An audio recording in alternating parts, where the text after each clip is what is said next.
6.7 billion pesos. That's how big the Philippine fitness market is right now.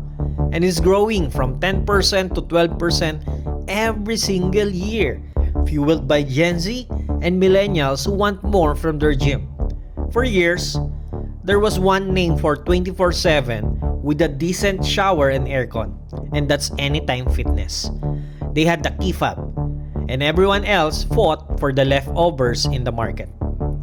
But that's not true anymore.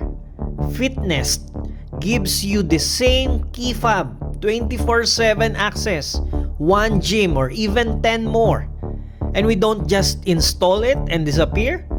We sit beside you, roll out new features as you grow, and help you dominate your market, not just survive in it. Hey gym owners, check this out. So totoo lang is halos sa lahat na nag-present sa amin, parang kayo yata yung almost perfect. Ay, maraming salamat. Thank you po. Hindi ka totoo. How many gyms client that you have right now? Sa ngayon kasi sir, yung hawak namin is meron kaming 4 na branch na nag-ooperate na kami mga system. So which is may mga target kami ngayon ng provinces. Kasi sa lahat na nag-present, kayo yata yung almost perfect na yun, ulitin ko.